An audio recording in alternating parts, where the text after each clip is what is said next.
Welcome to this week's episode of Listen to Your Coaches. I'm your coach, Mike Wilkins, here with Coach Will Morrow. And now, as always, behind the scenes, we've got Max Jarrell. All right, so this is one of my favorite episodes of the year because it's big about numbers. We're going to break down the Stout PGH Fight Team year in review of 2024. This is one of my favorite episodes that we did last year. Are you excited for it this year? Dude, fired up. All right. Max, are you excited for it? Very excited. This is Max's first time on a year-end review, as we just hired him for a grand salary of $0 rather recently.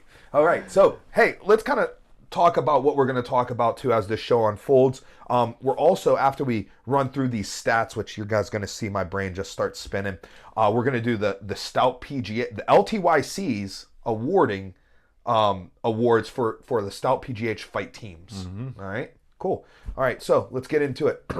All right, so Will, would you like to say anything? Yeah, so we're going to start by hitting some mixed stats, okay? So combined team. And the way we're combining the team is when we hit you with these stats, it's the Muay Thai, or we should say striking, because I guess kickboxing would count there. I don't think we had any kickboxing this year, but doesn't matter. Striking and MMA team together, Neither right? here nor there. Neither here nor there.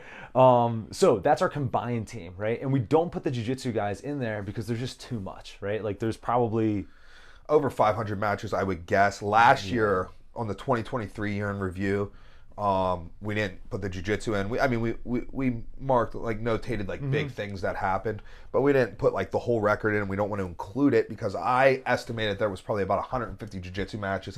That's just too many to go through. And then Jess did some digging after the episode aired, and let me know that we had 150 matches by February. Yeah, dude. So we're looking at like probably easily breaking 500 matches. Yeah. So we will touch on some of the major jiu-jitsu happenings, but we're not going to include all those numbers because it's just impossible. right. It's To not get into impossible. stats. It's like basically, so time consuming to get all those little stats. It's hard enough for us to do this, let Yeah. alone with that. With that said, jiu-jitsu, you guys will be included in our LTYC awards. Yes. But we'll get to that.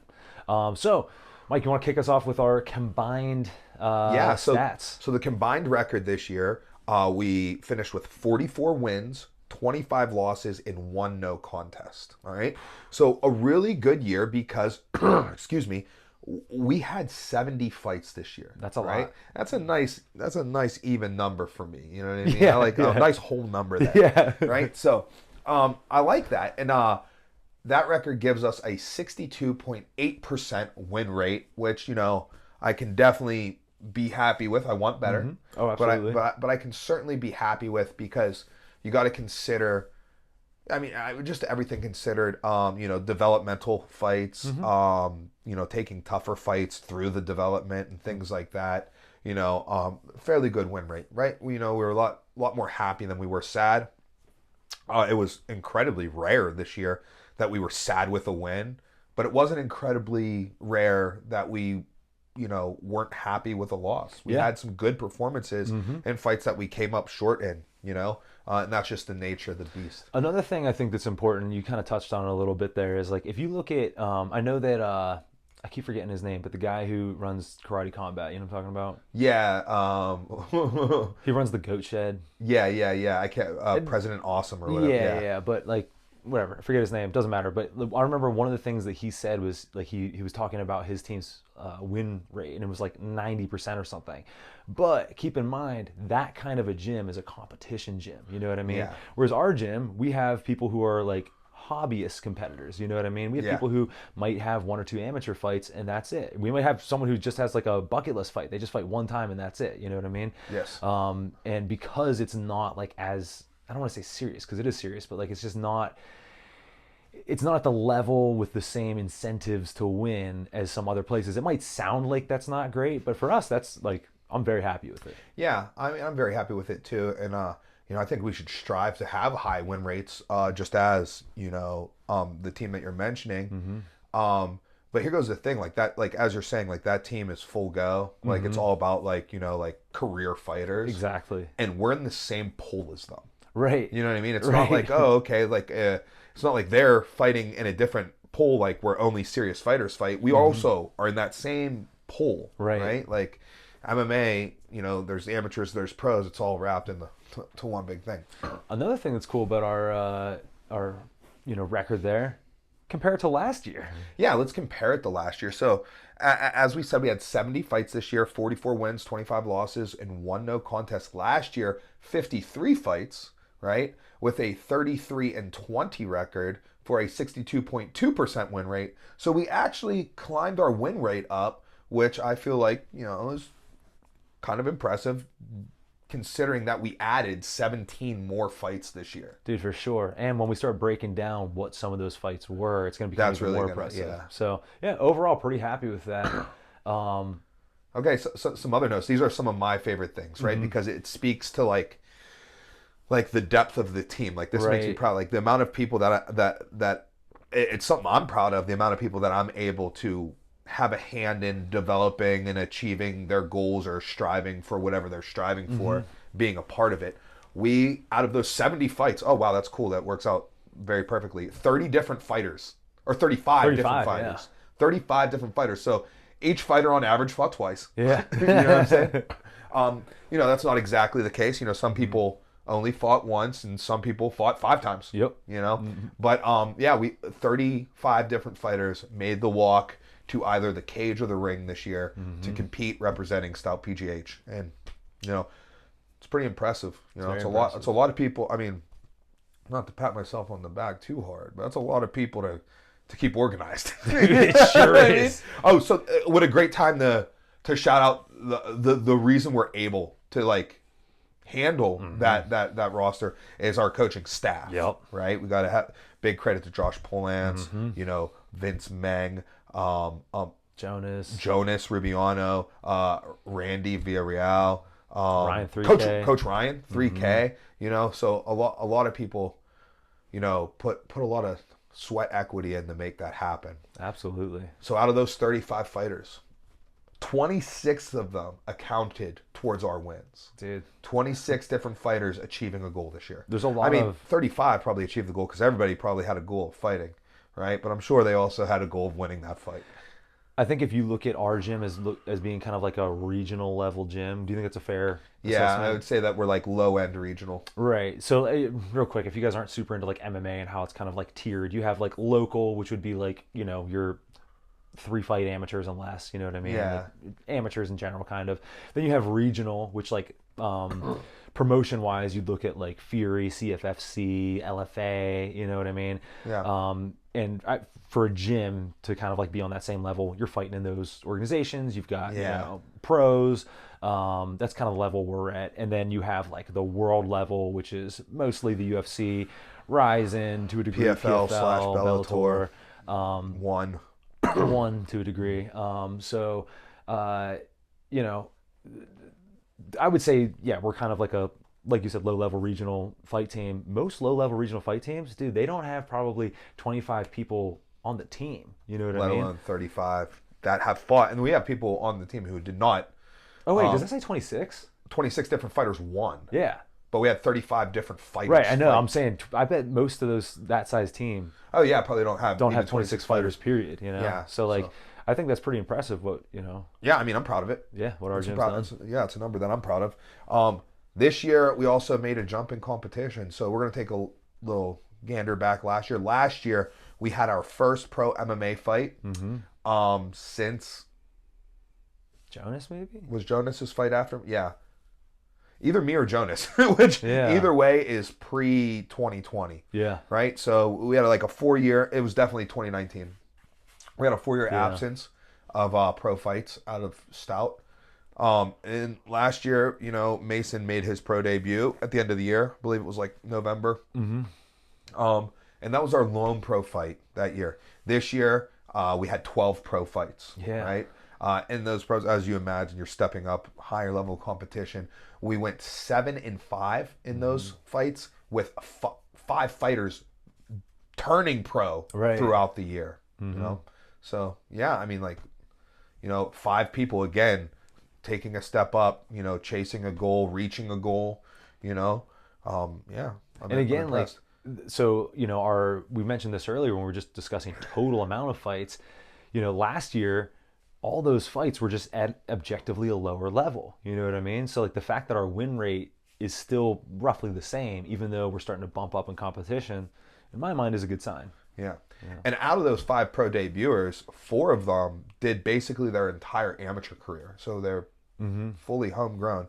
The only one who did not would be Josh Ramirez, who I think has made tremendous strides since being with the team. So I do feel like, like I don't feel like he hopped in and I'm like, oh cool, I got another pro fighter. I feel like that I had a significant hand in development. So like, you know what I mean? He feels homegrown to me. I agree. Now let's drop back down to the AMIs, talk about AMI title fights. Now again, this is MMA and striking combined. It should be noted, all 12 of those pro fights were MMA fights. Yeah. So AMI title fights, we've had 5 AMI title fights, and in those 5 AMI title fights, we went 2-3. Now, whereas I believe last year we had 8 and we went 6-2. But that would make sense that a lot of those 6 amateur titles, those people are looking to move pro. And actually, now that I think about it, 1, 2, 3, 3 of those did move pro. Dude, actually, we might be off on title fights. Yeah. Because think about it, 3 of them are TBA. Yeah. And then it's I can only think of 2 MMA. Aunt Luke? No. Did Ant have a title fight this year? Did he not? Did he have a title fight this year? Was that this year or last year? No. That was Well, he won the Art of War title September 15th of 2023. Boom. Okay, so no, we're right. Yeah. Yeah. I didn't know. No, that wasn't. Okay. Yeah, so yeah, we went 1-1 in MMA title fights. James Padmore winning the Art of War light heavyweight title before moving out east. And then we had Luke Martin fight for the 247 featherweight amateur title formerly held by our very own Lucas Siebert. And then Luke also, as we'll talk about, probably should have a title. He fought the champion of another organization, but they did not allow that to be for the title. We'll get to that for sure. Yeah.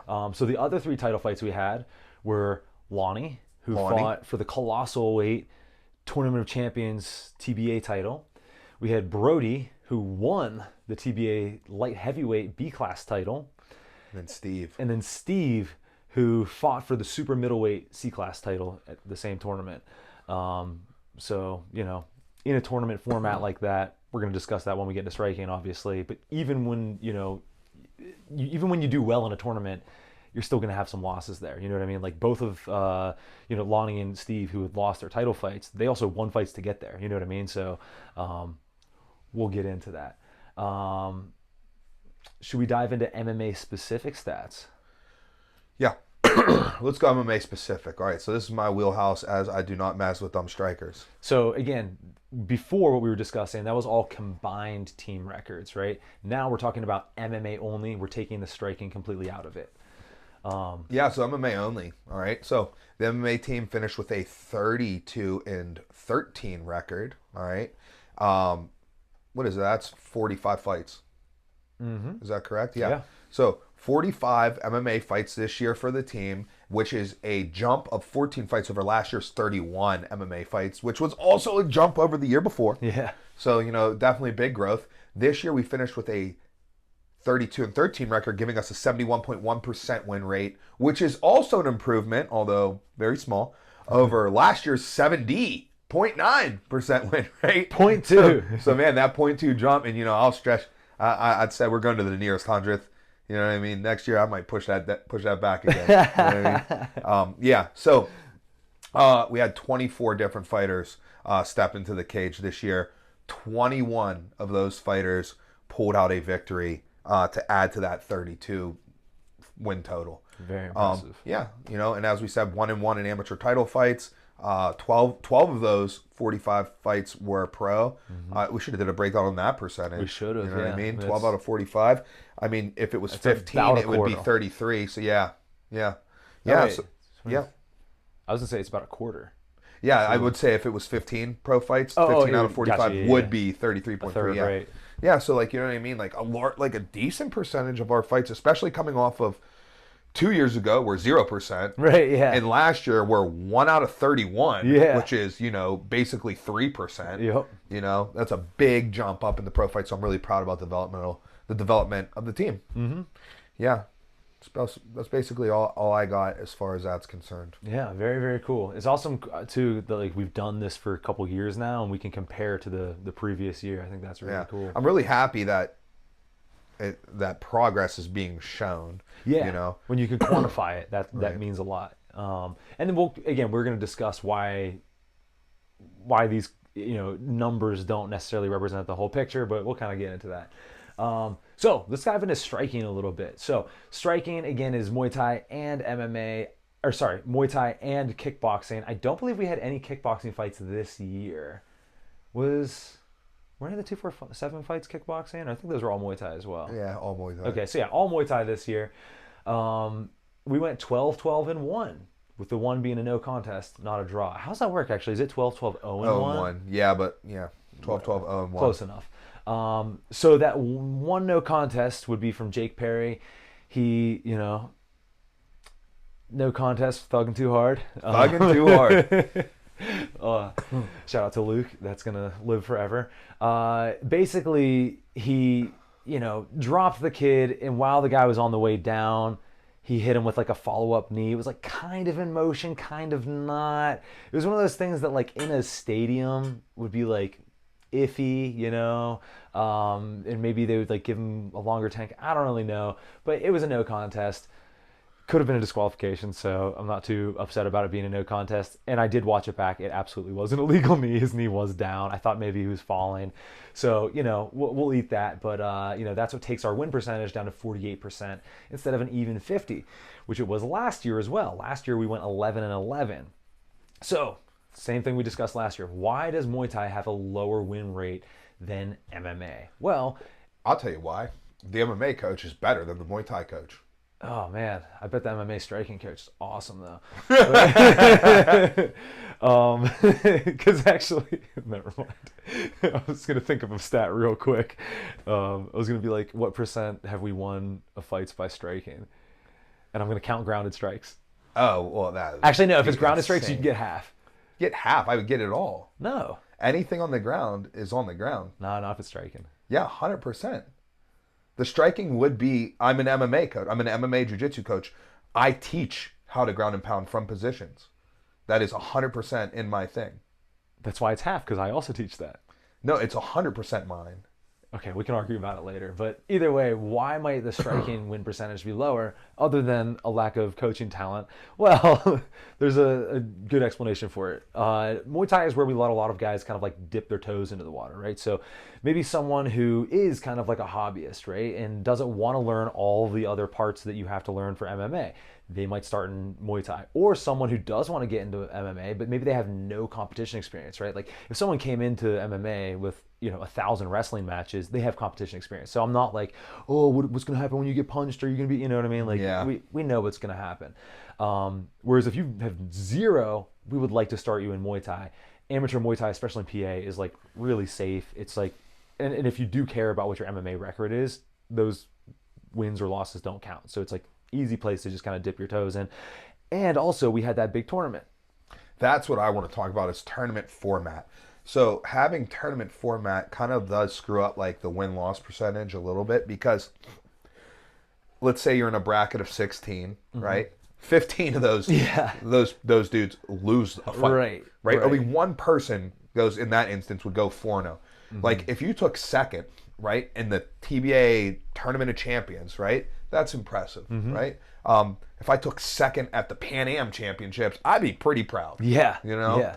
But it does mean that I took a loss. Right. But if you took second in an MMA fight, then you're like, oh, that's yes, exactly. So like we can't, it's not really apples to apples. Yeah. As far as like when you're looking at a straight one-on-one. Right. Why can't fruit be compared?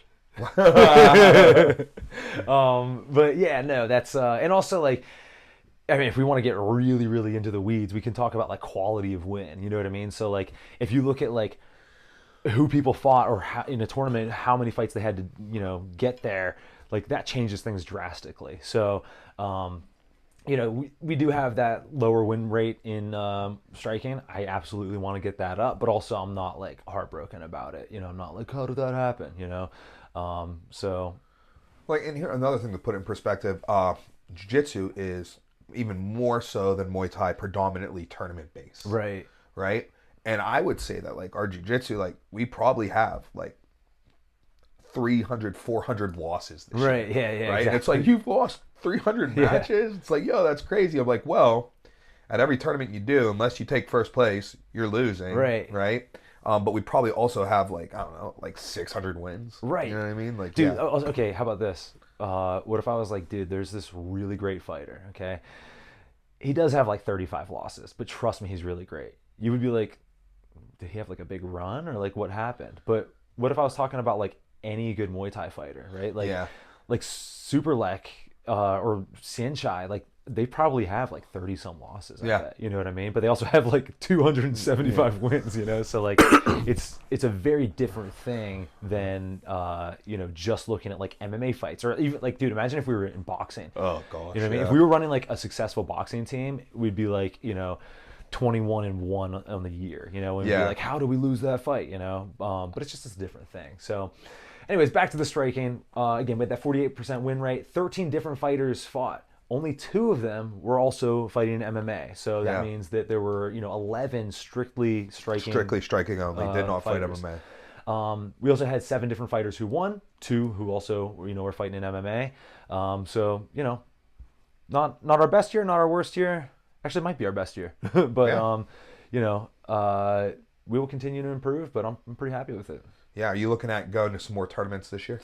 I do think we're going to go to a tournament this year. Supposedly the Warriors Cup is going to run the tournament at the Arnold's instead of TBA, which I think is really cool. But they haven't put any information out about it. So like, we're going to see what happens. That's likely like early March. So you're getting there. Like, camp should be starting. Right. I'm like a little concerned, like, hey, is this actually going to happen or not? So yeah, TBA camp or tournament camp for the Arnold should be starting like in 2 weeks. If we don't do that, we're gonna have to like go to Delaware for like WKs or go to Iowa for the actual TBAs, which neither I really want to do. But we'll see how it all pans out.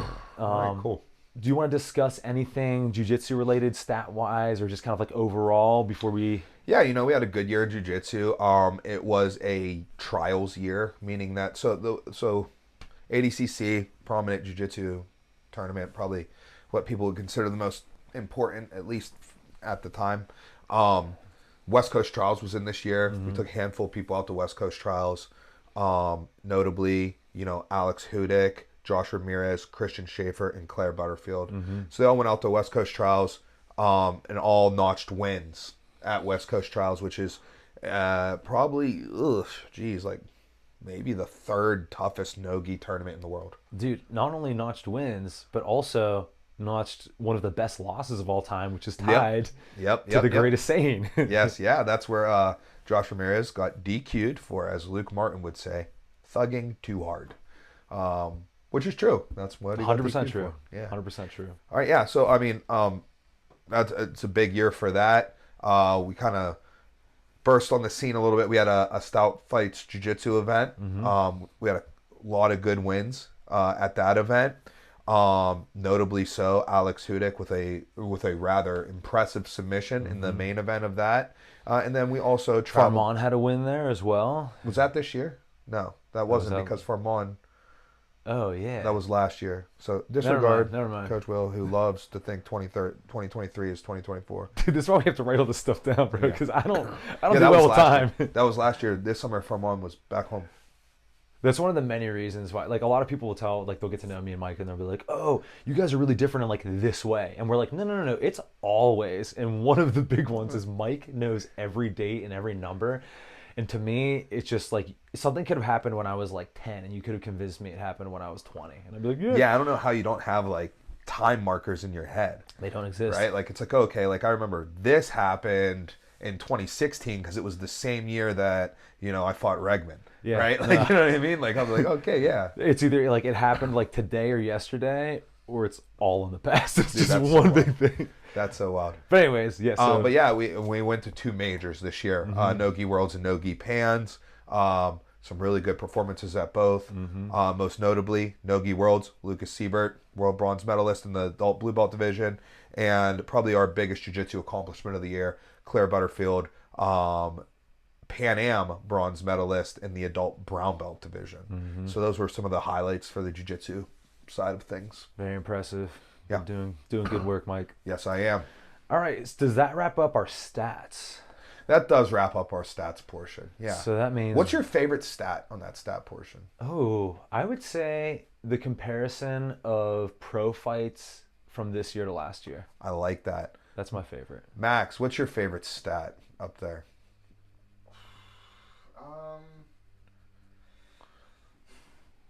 I like the 24 different fighters. Yeah. 24 different like that. fighters. That's cool. I'm looking at MMA specifically. I like 24 different fighters. Yeah, I think that's cool. That is cool, and that's actually my favorite stat as well. I'm gonna, 21 different fighters to notch a win. That's a big stat. I remember I was super pumped last year when we had like 13 fighters get a win. I was like, dude, that's so sick. Yeah. I didn't think about that this year, but last year I remember we had a win at every weight class. Oh, that's right. Yeah. Where this year, unfortunately, we're missing heavyweight this year. Yeah. Now, do you want to stretch? Because here goes Drizzy at 25, Britt and Lucas. Well, actually, Britt's was at 40. Lucas, Hound Dog, like multiples at 30. Yeah, I'm just going to throw one out bantamweights. per weight. Luke Martin at 45, 55. Will 70. Josh who? Oh wait, no, that fight was at 85. 85. Yeah, he's our 85er. Okay. Sky. Yeah. Although he didn't make weight for that fight. Well, that's why it was at 170. Brian Hess then? You want Brian Hess? There we go. Yeah. There you go. Brian Hess. Okay, go ahead. Rocket. Visoki, 85. James Padmore and Josh Sarasnik at 205. Bronco, 205. Yeah. That's one where, like, man, like, you know what I mean? Like, get ourselves a heavyweight. You know what I mean? Okay, never mind. I was gonna throw in Lonnie, but if we're just looking at Muay Thai or MMA rather, then no good. Oh yeah. I was just counting MMA. Just whatever. But hey, neither here nor there. We're ready to move on, aren't we?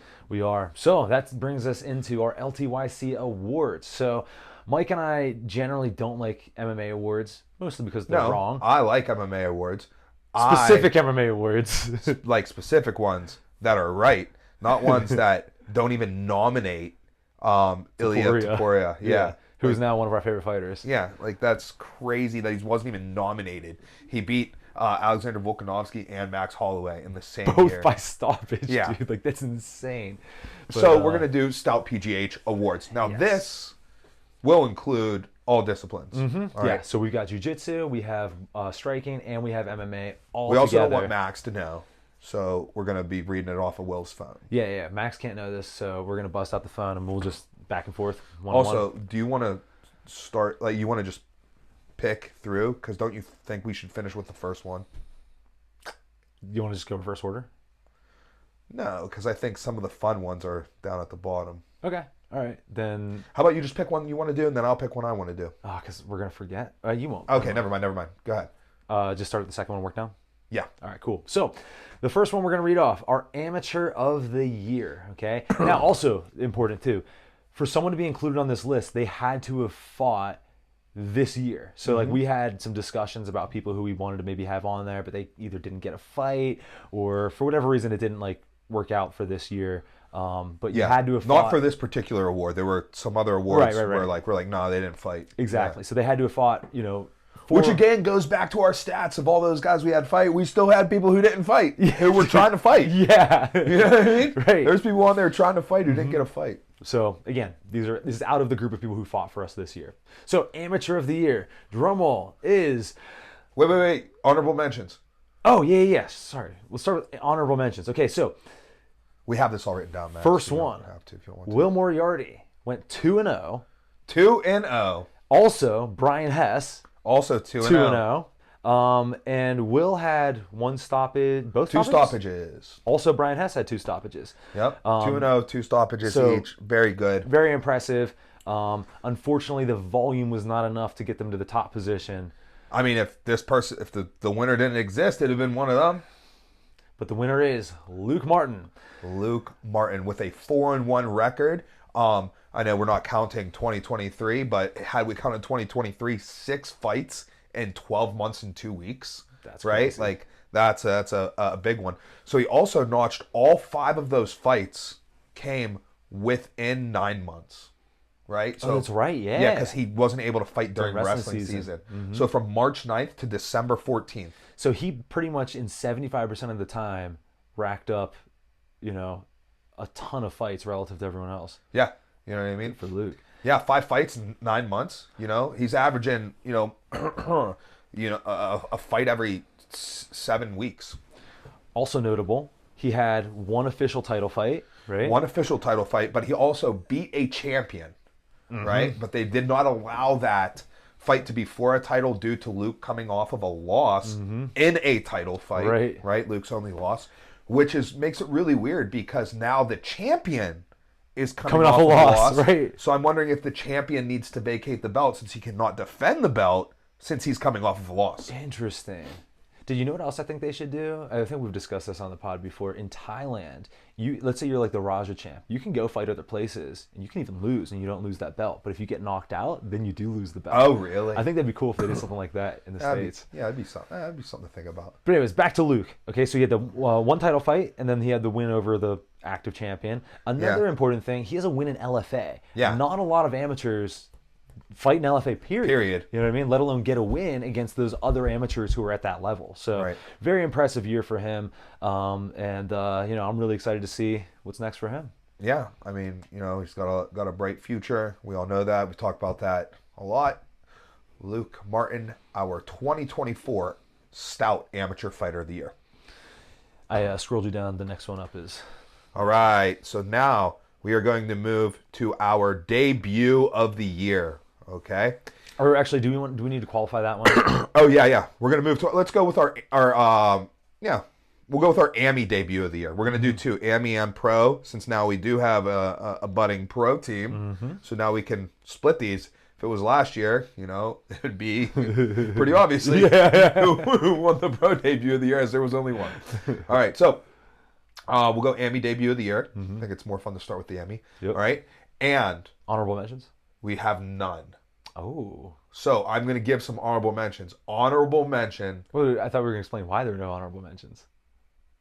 Well, okay, yeah, we can explain why there's no honorable mentions because there's a clear, apparent winner. Yeah.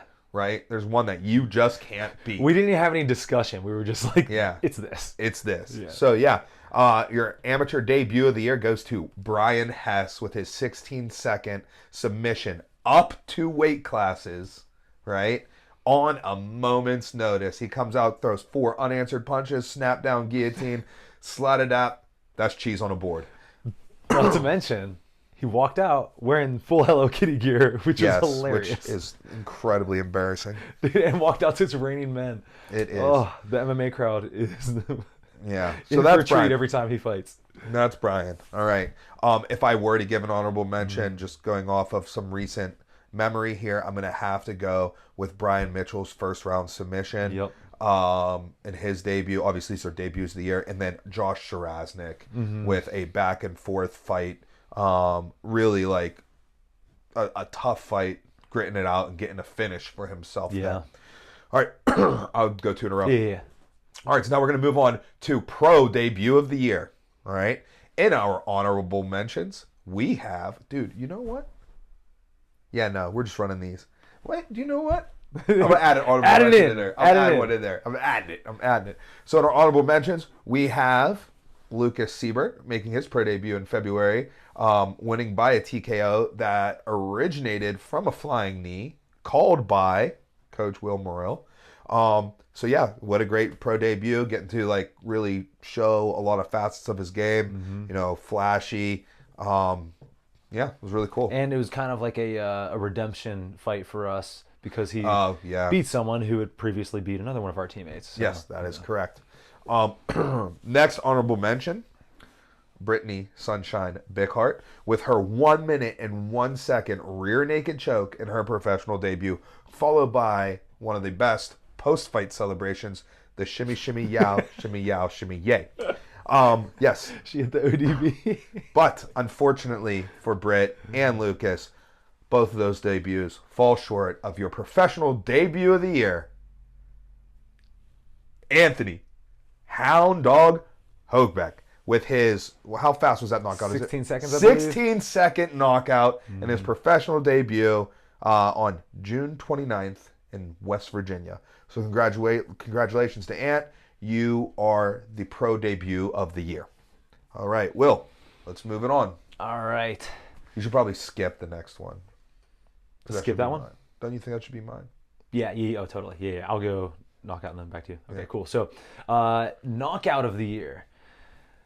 Honorable mentions. We've only got 2. And generally, we try to keep it just the 2. Okay. All right, so number 1. So the honorable mention? Yeah, number 1 of the honorable mentions. Josh Visoki. Josh Visoki. And he has 2 knockouts this year, but I'm going to give it to his title fight in Erie in August, in which, you know, I just thought it was better of the knockouts of the 2 that he had. Yeah, really good performance. A quick knockout followed by some vicious ground and pound, you know. So really good knockout. Yeah, tremendous. You know? I was calling for the stop of the fight before they Oh, stopped dude, it. as soon as I saw him get clipped, I was like, we need to stop this right now. Gotta stop it. Gotta stop it. All right, next honorable mention. This one might shock some people. Zach Drzemecki. Oh, yeah. Crazy good knockout, right? Yeah, great knockout. So one of the in fact, things... it's so good. I'm calling it right now. You guys have to vote for this for the 247. Yeah, I know it's going to be nominated for 247 It has knockout of the to. year. I know it. Has to be nominated. Be ready. Be ready for it. And you guys should all vote for it because it deserves to win. Yes. However, it's not our LTYC Knockout of the year. No. That goes to a Mr. Bronco Busick. That's right. Bronco Busick, August 17th, made men at the Mountaineer Racetrack and Casino with a tremendously set up overhand right, feigning takedowns, throwing body shots to get that bite low, coming over the top, clean, knock him dead KO. And that's one of the things. So in my criteria for this, right, Visoki's was very violent, but it wasn't like his one from the year prior, Right. which was like a knock him dead. Yeah, it wasn't right? a walk-off. Yeah. Whereas Drizzy's was a walk-off, but at the amateur level, right?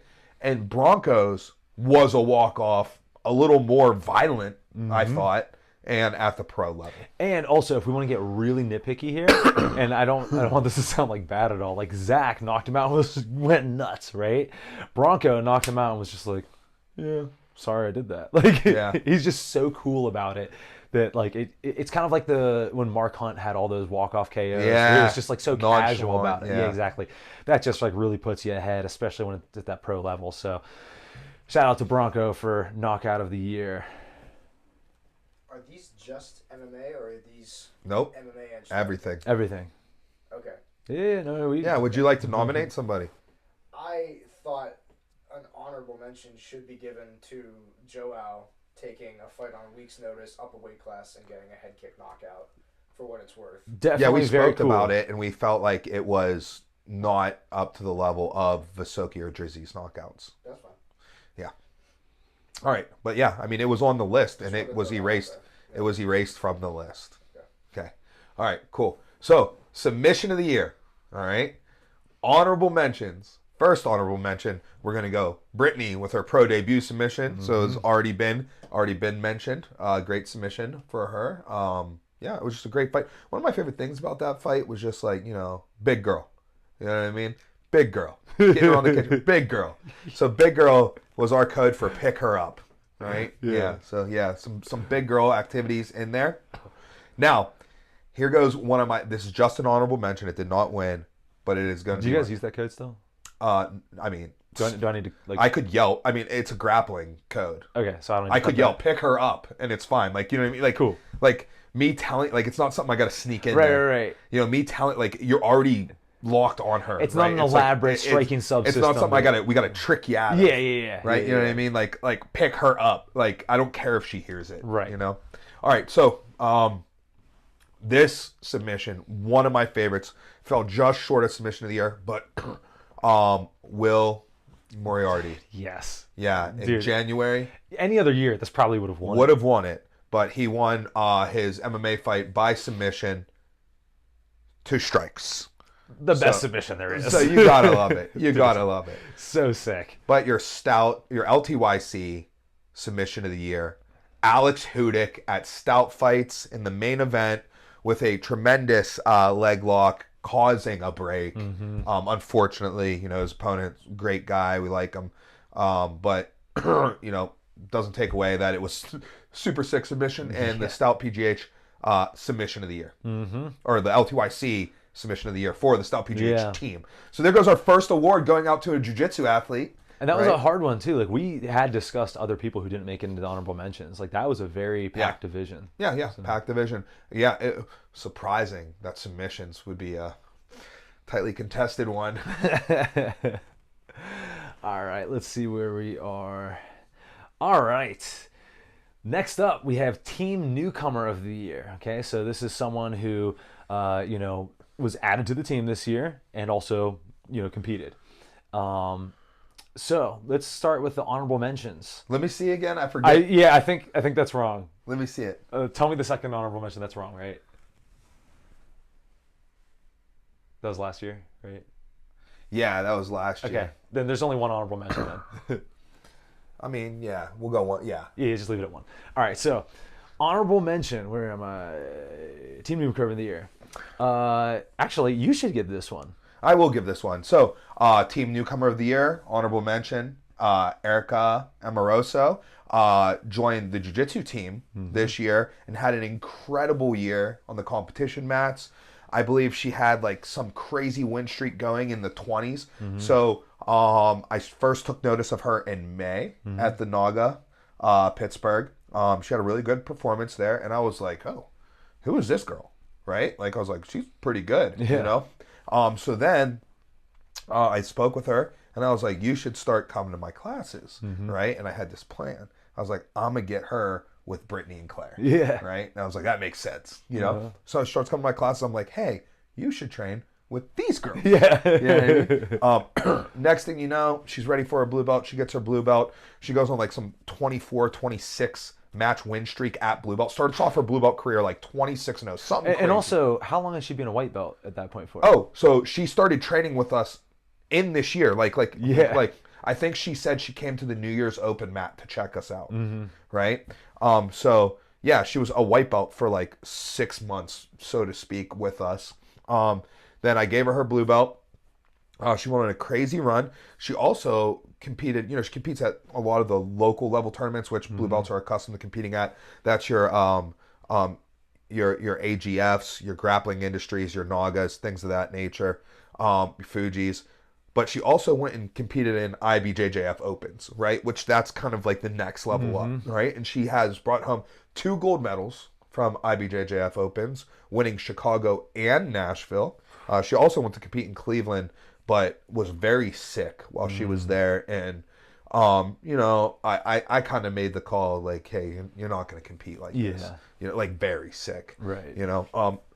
She went to drive home, and it was me and Vince. And I was like, if you're having trouble, you pull over, you call us, right? It's me and Vince. Yeah. We can both drive. We'll drive to you. You just got to lay in your car till we're there. Yeah. We'll drive to you, and then I'll drive your car home. Right. And Vince will follow me. Like we'll get you and your car home. Yeah. So she didn't do that, but she did took her like 12 hours to get home. But then she went out and made her Nogi Worlds debut. Lost her first match there, but as I said, like if she was on normal track, she would be getting her blue belt this upcoming promotions, right? I had to give it to her like in an in-between moment, right, to make sure that she can compete at the level that would challenge her. Yeah. So definitely a tremendous honorable mention for Team Newcomer of the Year. Now, quick aside here, this just made me think of something. We should add in to the awards. We're not gonna do it right now, but we should add in for next year to have the best and worst travel experiences of fight trips. Okay. Because there've been some real good and real bad ones. Why don't we let's finish off the awards with some good memories, fight trip memories of the year. Okay, yeah. People like that. But hold on, let's get into it. So we discussed the honorable mention. Let's get into the actual Team Newcomer of the Year. Mr. Brian Mitchell, 2-0, 2 first-round finishes, and plenty of jiu-jitsu competition, right? Oh, yeah, tons of jiu-jitsu competition as well. And one of the MMA wins over someone he had previously lost to. I know we just discussed this. Yeah, and he got choked unconscious by him. and he returned the favor by punching him unconscious. Yeah, pretty sweet. Yeah, pretty sweet. And also, you know, it's Which just, takes a lot of courage to Yeah. like be like, all right, like I've lost to you, you know, kind of bad, right. you know, but I'll fight you. You know, it takes a lot of courage. I'm impressed by that. Absolutely, absolutely. And Brian's just a great teammate to have. He's an excellent addition to the room. So, you know, congrats, Brian. All right, we didn't miss any. Okay, next up is you. This is a fun one. All right. Oh, wait, no. Yeah, no. This one's you, You can take it. or I'm gonna skip it. Okay. I'll skip it. Yeah, I'll go back to it. All right, this one's a little bit more of a fun one. Most likely to be injured. All right. So, This one, let's give the winner, and then let's go through the honorable mentions. yeah, we're just gonna give the winner because it's pretty obvious. Most likely to be injured, Logan Pryor. This year, Logan Pryor with 48 stitches on 7 different occurrences, a dislocated shoulder, 17 broken noses. It's Logan Pryor. All right. Always But cut. your honorable mentions, to be fair, Yeah. are also Logan Pryor, and Logan Pryor. Yeah. Hopefully, Logan, you got all your bad luck out of the way. Yep. 2025 is a more healthy year for you with, you know, less unfortunate occurrences. Yes. Yeah. All right. Cool. All right. Do you want to go? The skipped one. Yeah. Okay. All right. Where am I? Okay. So next award, Fight of the Year. Okay. Oh, so yeah. This doesn't just mean like most impressive win or, you know, like No, whatever. you This can means lose like Fight of the Year. Exactly. Yeah. This means like what you would think of if you were looking at like UFC Fight of the Year, right? Back and forth, drag out fight. It's not going to be a 16-second knockout, right? Yeah. So this one was at a very. Wait. Let's start with honorable mentions. Okay. Honorable mention. Honorable mentions. Super high paced. We had everything in this fight. Everything It was in an it. MMA fight. Grappling, striking. takedowns, clinching, the whole 9. And again, the pace was ferocious. Full sprint. Both guys 6 minute hurting sprint. each other back and forth. And this one was pretty sweet too because our guy won.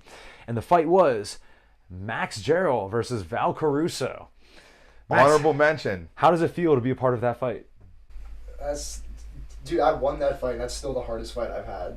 Like, Yeah. So that's pretty cool. Yeah, it was a great It fight. was fun. Are you mad that it's not that you didn't win?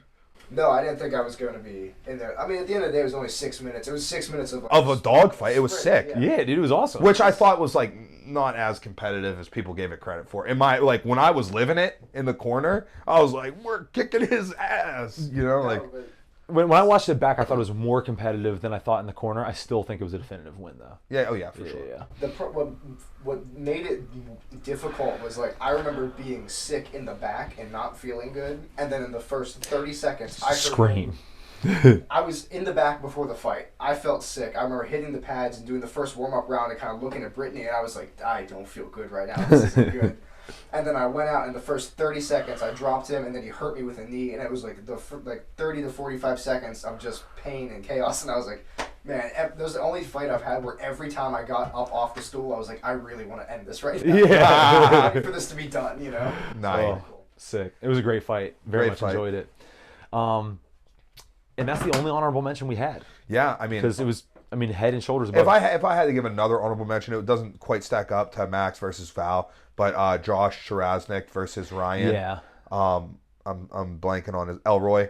You know, both good level wrestlers, and it was a back and forth affair Yeah, too. yeah. But you know, Sharaznik made it happen For sure. For sure. Just didn't carry the same like amount of chaos. Pace, chaos, and striking. You know, Yeah, it was that's a lot it, of yeah. just a little more limited, but still a great fight. But brings us to our fight of the year: Brody Harris versus Brian Miller. Dude, this was a hell of a fight. Okay, so It was. Brian Miller, he's like the boogeyman of like regional Muay Thai, right? I think he's like, I don't know, 10, 11, maybe 12-0 or something. And he just like, he's a nonstop pressure, walk forward. He can absolutely hurt you on the outside, but he's going to clinch you up and just smash. And like, this is one of the few amateur fights I did film work for. if you watch the fight back, it's first round, Brody doing what Brody does. He's kickboxing at range, just landing beautiful combinations. And also, sometimes Brody's so good, he's getting to that level where he uses a lot of like feints, right? But if you fight someone who's trash, they're not reacting the way you want them to. And we don't get the beautiful longer sequences, you know what I mean? So like there have been fights where Brody will do some really like long, cool stuff, and the other guy just stands there and just gets hit with the last thing. And it's like, you might as well just throw that. But this fight actually like was at that level because Brian's so good. So first round, Brody put a beating on him bad. Brian, being like the toughest dude alive, though, just kept walking forward. Second round, close. I'm a little biased. Do think that Brody won. One of the judges also thought that Brody won that round. But this time, Brian was able to run through the chaos a little bit faster, smush him up against the cage. You know, Brody every time turned him around. He landed some elbows. You know, Brian landed some knees. Especially if it's traditional Muay Thai scoring, it's kind of hard to say like what's going on at this point. I understand why it was a close fight. I personally think that Brody won it, but neither here nor there. I and the other judge did not see it the same way the other two judges did. And the third round, Brian absolutely implemented his game, just crushing clinch work, and did smush Brody up and clearly won it. But overall, fantastic fight, very high level fight, took place in multiple areas, which is hard to say in a striking fight, you know what I mean? We saw boxing, we saw, you know, kickboxing, we saw clinch work. It was awesome.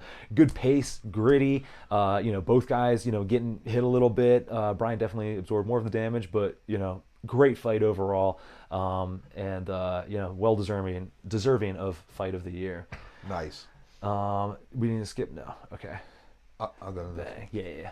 All right. So now, most improved fighter of the year. Okay. We've got some honorable mentions here. Honorable mention number 1.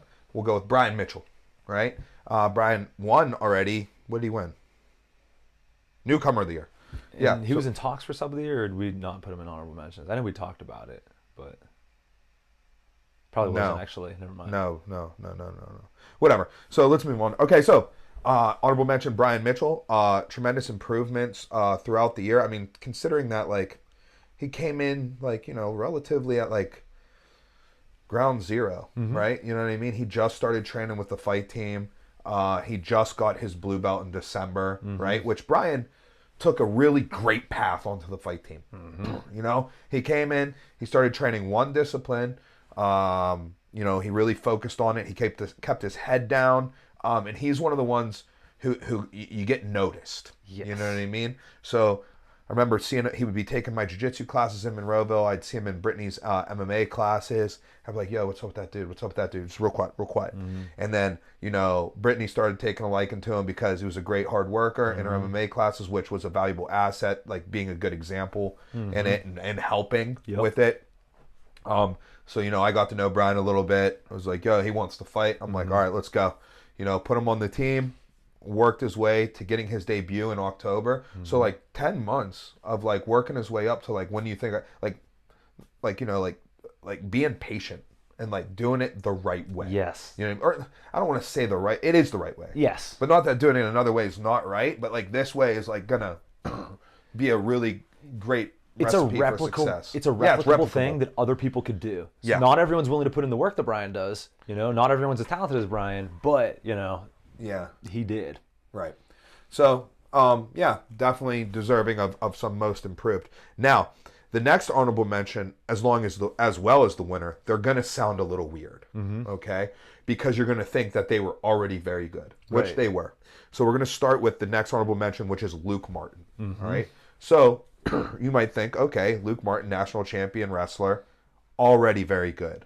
If you grappled with him in some jiu-jitsu, there's a chance that you probably already felt he was very good. If you sparred with him, you probably already felt he was very good.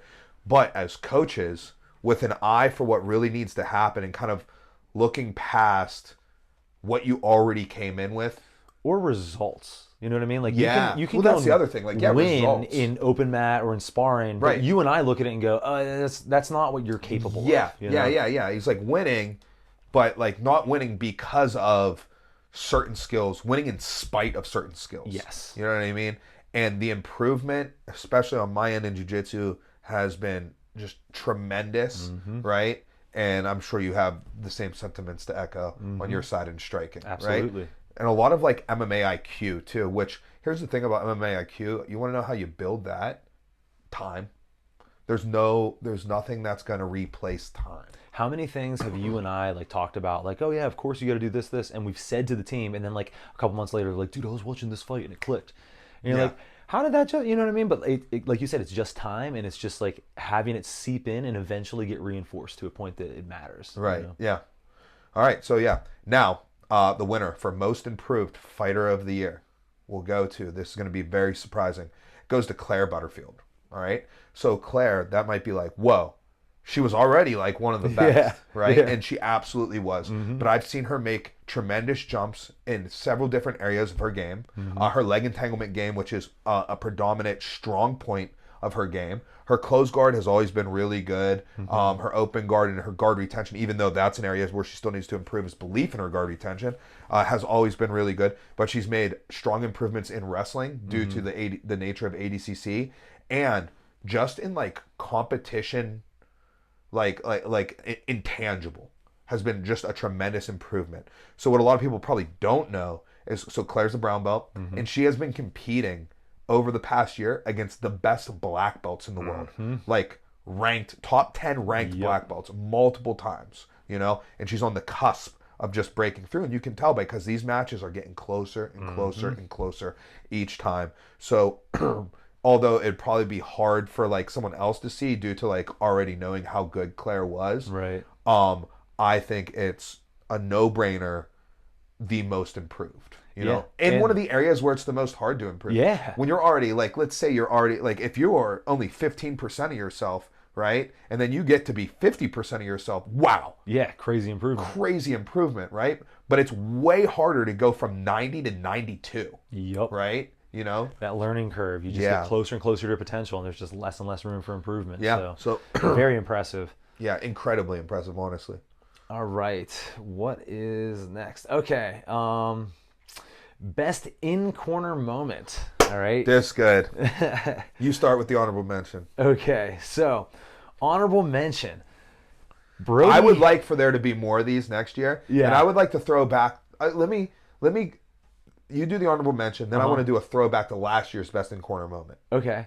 So, Brody Harris after round 1 at TVAs. So if you guys know Brody, right, maybe you've taken some of his classes, right, you're like, oh, that's the dude who I'm shocked he's that young because he's so like mature, and in the, you know, however 4 years plus of being his coach, I've seen nothing but that out of Brody, right? Like he's like super respectful, he's like very like soft spoken, you know. So in between rounds I come up to Brody, and like before I can say anything, he just sits down, looks at me, and goes, "I'm whooping this dude's ass." That's so funny. It just took me like 10 seconds to recover from. I'm just like, yeah, dude, that's awesome. So that was our honorable mention. You're gonna take. Yeah, I'm gonna. Well, I want to shout back to last year. Okay, and then you'll take the. Right, we didn't do these words last year, but this hands down would have won. It would be you and I and a young Max Gerald in the corner. So to give some backstory to what's going on, Max is making his amateur debut, and he had just walking this boy like a dog, to the point where it's like really fun for us. In fact, this picture behind it is us walking away from Max's fight. Oh yeah. Yeah. Oh cool. Look at that, Max. I love that picture. That's amazing. Did you know that's us walking from your fight? Oh, yeah. Okay. I didn't know that. Yeah. Oh, yeah. Yeah. It does. Good colored me surprise. You know what I mean? Okay. that could have been 2016 for all I know. Yeah, bro.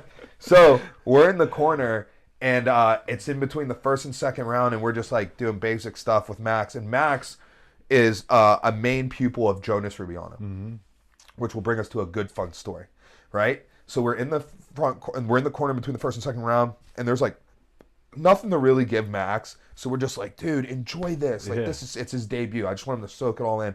Blah, blah, blah. So we leave the corner and we sit down, and I go to Will. I go, I didn't give him any water. Now here goes why that's funny. Jonas is like overboard about his water, right? Like Jonas will be in a dogfight, and this has happened multiple times. He's in an absolute dogfight where the information I am going to present him is going to be the most important thing ever. Yeah. Right? Like it's make or break stuff. Yep. You know? And he's just like, water, water, water, water. And I would like refuse. I'd be like, no. I'd be like, repeat back what I Yeah, said. yeah, you gotta earn it. Like this little sip of water is not going to help you as much as what I'm telling you. Right. Right. And he's just like, what? And he would, the one time he smashed the bottle to squirt it on him. But And one of his favorite lines, he goes, I'm entitled to that water. I'm entitled to it. And he was like, man, it's really hot in here. And I'm like, dude, right? So Jonas, like, a long history of him being like overly entitled to water and Max being his like protege, right? I sit down and I go to Will, I didn't give Max any water, right? And it's funny. And it's not that big a deal because he doesn't need his it. ass.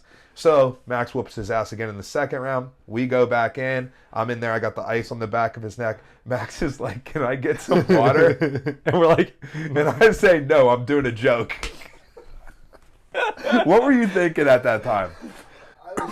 I knew vaguely what the joke was that was related to Jonas, and I was like, all right, dude, whatever. This is fine. I'll just keep doing my thing and complain about this later. Yeah. I also remember in that, I was holding the ice on the back, and I stared down the camera for like 40 seconds. I just stared at the camera instead of coaching Max. He's like, can I get some water? No, I'm doing a joke. that's hilarious. Yeah. So that's an in-fight one. That's going to be a hard one to ever beat. Yeah, dude, that was good. That was good. But this one rivals it. It was very good. So, So hold on, back to 2024. yeah, this is the winner. Uh-huh. The winner for the in-corner moment this year goes to Lucas's dad, Yeah. Mr. Siebert. So, Lucas is fighting Nathan Grubham, and he's handling this fight. Yeah. He's handling it really It's a good. hard one. It's a hard fight. Yeah. It's up a weight. It's a hard fight, but he's handling it, and I'm giving him some, like, dude, I'm spitting some gold, right? Like, I'm on fire, right? And Lucas is in top turtle, and these dudes, they don't want to believe me, like, how devastating uppercuts underneath the armpit are when you're in top turtle. Like, I can't get them They just need to believe. watch Henderson Fedor on repeat. Dude, Like, they won't do it, right? They won't, because it's like that, like, they don't even like know that era existed, right? I'll tell you who believes in it is James Padmore. Sure does. Because I called for James Padmore to do it, and he hit his dude in his title fight, and he comes back, and his opponent comes back after the fight and was like, man, those uppercuts under the armpit were the most devastating strikes in like the whole fight and stuff. And James was like, I really felt like they didn't do anything. yeah. And I'm like, yeah, dude, I'm telling you guys, like, these are so jarring. Listen to your coaches. So I'm calling it out for Lucas, and he's like, not listening. And I'm calling him out, and he's like, not listening. And I call it out, and he looks right at me, right? Looks right at me. He like winks or or he like throws a couple, like he doesn't mean them. Yeah, he's like, He's like, and like gives me like a face, like, And his dad. So the setup of the corner is, I can't remember which one was. I would imagine you're at my left hand, Warren's at my right hand, and I sit in the back of the triangle because then I can look up at the board a lot better, and I like getting different angles of views. Like a lot of times you might see me coaching, like at an event that has like Jumbotron, you might see me just like looking up and like calling out what needs done. people think we have the best seat in the house, but we don't. No. You can, like, it's hard to see. Yeah. Especially when they're on the ground and there's like things, like it's hard to, like, I look up at that and like I'm like, okay, there's his left leg, right leg. Especially if you're right behind a post. Yeah, dude. Right. And he gives me this face or whatever, and I look at Lucas's dad, and he's he's a sarcastic prick. Yeah. Right. Yeah. He's like, oh, he's a sarcastic prick. Or I said like something along those lines. I don't know. Yeah. It was just hilarious. But it's in the middle of a fight, right? It's in the middle of a pro fight, and that's his son in a pro fight, right? And I can only imagine how like strong you are during that. Not only was his dad taking a moment away from the fight to engage in this conversation, but his coach who's actively coaching him. You guys looked at. I turned around. I was talking to his dad mid-fight. So yeah, I thought that was really fun. It was a really cool moment, you know, and it all worked out. All right, now we're gonna get into two really fun ones. Okay. Right? There's two. There's two? No, that was one of the fun ones. One more fun one. One more fun and then the main event. Okay. Can I take this one and you take the main one? Yeah. Almost dropped my phone. Everyone would have seen it. All right. So the next one, best post-fight moment. Okay. So this means not, like in the corner, but like after the fight's already occurred, anything that happens from there that's like related to the fight. Okay. So honorable mention. Drizzy, after knocking out his opponent, goes on to say fuck like 1,000 times. no less than 1,000 times. So I wasn't there. I was on vacation. So I'm in Hilton Head, and I got the iPad up, and we're watching it. And I am like, like getting like secondhand embarrassment, right? I'm like, dude, shut up, dude, stop it, stop it, stop it, stop it. You know what I mean? Yeah. Like I'm turning the volume down. My kids are there. I'm like, Zach, come on, man, come on, you gotta stop. So absolutely hilarious. I loved every second of it. But that was only an honorable mention. Nothing comes close. Nothing comes close compares. to this.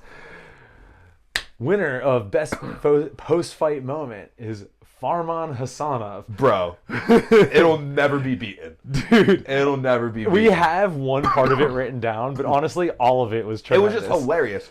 So he wins his fight in LFA, you know, and it was forever to get him a fight. You know, it was just like a lot of stuff to deal with. But he gets his fight, LFA, goes, great performance, wins. But in it, he, like, technically what did he do? He ripped his thumb all the way back. Yeah, his thumb got ripped up from landing hard punches, and his fibula was all smashed up. They thought potentially broken from some calf kicks. So, you know, he won, but he's a little banged up at the time, right? Yeah. So we're going down for him to see the doctor. Bro. He's got his arm around me. Like, I wish you could be there.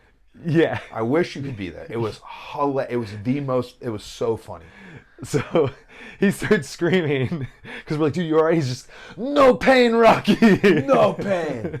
No pain, Rocky. So then the doctor starts checking him out. He's like, hey, man, like, does this hurt? Is this okay? Still to the doctor. Screaming. No pain, Rocky. The doctor's like, all right, dude. So he's like talking to us. He's like, here's some paperwork. You're going to have to take to the hospital and stuff. Yeah, he goes get surgery and all that stuff. Dude, most fired up I've ever seen a human being. We're not. Period. Like, what about like the Viking? Oh, dude, I forgot about that. Okay, so, dude, this is hilarious. So Warren runs to grab the car because Warren's gonna take him to the hospital. Yeah. Right. Because like me and Will, we're gonna drive back because we're cornering the next day. We have Tyler Fleming, Joao, a young Max Gerald, and Lucas fighting in 247 the very next day. Right. So we're like, we gotta go home right now. Okay, yeah. So also we had been there since like Tuesday, and I was like, sick of it. I was like, get me out of here. Niagara Falls, not the most fun place to hang out. The American side. Yeah. Like, dude, it was like nothing. I think next time we gotta cross over and hang out on the Canadian side. Yeah, dude. For sure. So anyways, I've got Farman over my shoulder. I'm gonna carry him out to the car. We're walking. He's got a little blood on him, right? And he's like, hold on. We're gonna go to the bathroom real quick. I gotta get cleaned up. I was like, all right, dude, but like, Warren's gonna be like, hurry up. So he's in there splashing it up.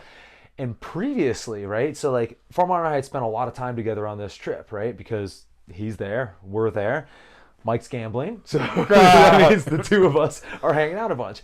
And one time we're down by the falls, we're just like chatting about stuff. I forget even how this came up, but we're talking something about like warriors, like great warriors from the past, and I mentioned Vikings. And I was like, yeah, like how familiar with Vikings, whatever. And he was like, oh yeah, like are there still Vikings today? And I was like, I mean, there's like descendants of Vikings. Like technically I'm a descendant of Vikings and stuff, but like, you know, like I'm not a warrior and, you know, it's in the past. And he was just like, oh, okay. Yeah. And we just like kept chatting. And like in my mind, that's just like a little... like blurb. Yeah. Yeah, like we're just talking. Like if this didn't happen, I would have forgot that he ever said that, right? Or you would have thought it happened in 2016. Yeah, exactly. So he's in the bathroom. He's splashing water on his face. He's got almost all of it off. He's scrubbing down. I'm like, Farman, you're going to the hospital, dude. You don't have to look great. I was like, hurry up, man. You look great. You look like a warrior. And he turns and looks at me, big giant smile, and he goes, like a Viking. Dude, I lost it. And there's just like regular dudes in there. Like it's just like a bathroom at the event. There's just like people in there. And I'm in there just like dying. He's in there, no shirt on, splashing water on his face. Grand old time. Oh, it was great. Yeah, that was the most fired up I've seen a human being. Like I can't even explain like the amount of like how he was. Like if we could have measured his like serotonin. Yeah, like I have never reached that level. No one has.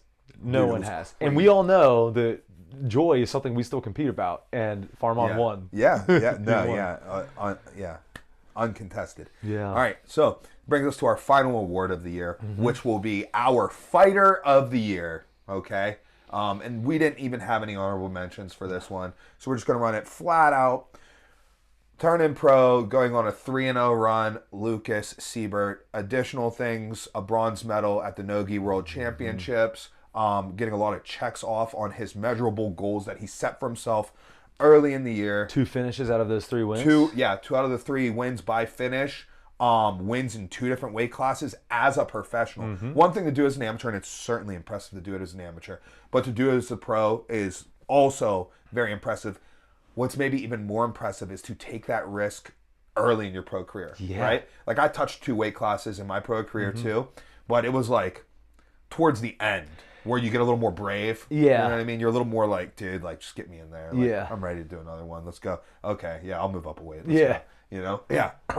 So a really impressive year and just like up for no debate. Just, you know, our 2024 fighter of the year, Lucas Siebert. Well earned. Yeah.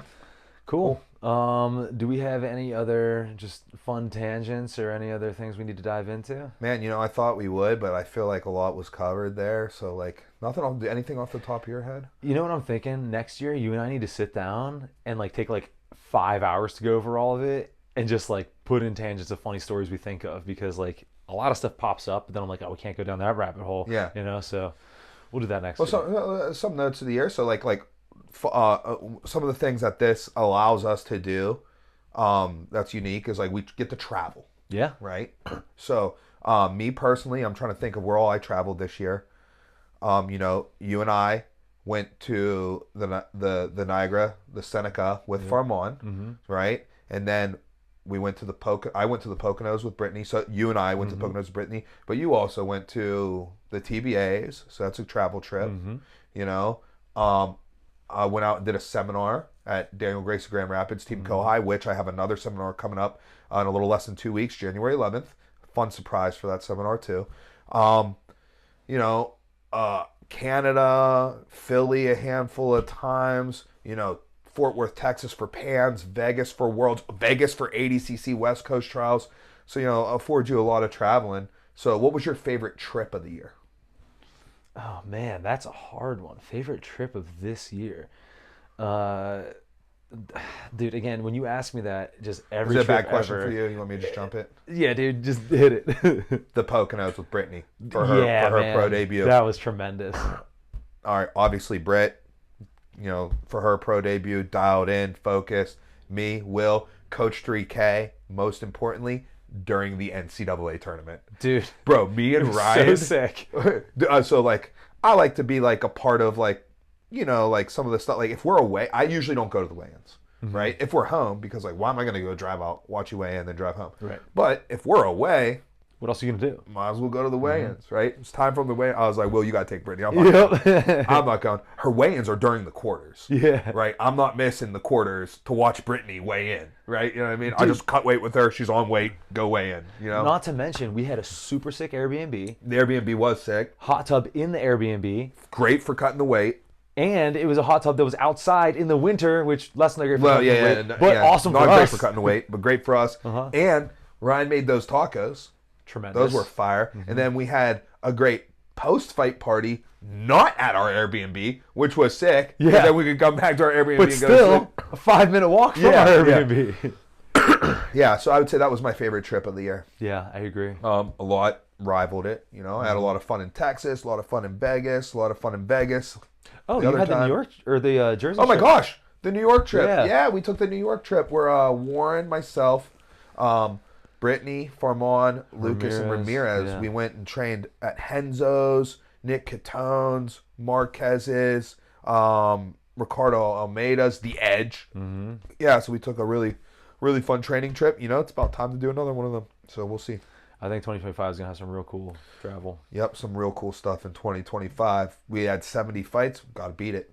We gotta. Got to beat it. Let's start packing the schedule. One more thing that I think is important. These are not the only, well, perhaps the most important, not the only awards for local fighters in 2024. Yes. Coming tuned. out soon is going to be the 247 awards show, or I guess they'll probably do a nominations show or whatever. They're going to be coming up soon. Our guys are going to be in it for sure. Make sure you guys keep your eyes open for that. We'll keep shouting it out on the pod. You know, get in there, vote for. Have some former winners. You know, Visoki got a knockout of the year. Lucas was amateur fighter of the year. Yeah. Yeah. Me and you were back-to-back coaches of the year, which was super sick. And as a gym, we were gym of the year twice. So, you know, the awards have been good to us. They have. You know, and I got to tell you, I liked it. Made me feel good. Yeah. Oh, Okay. yeah. Well, cool. maybe we can add some more to the Yep. to the shelf. All right. Right on. Anything else to add? all I got. Max, you got anything to add? Don't think so. Right on. All right. Hey, that's 2024 in a nutshell. We'll catch you guys next year.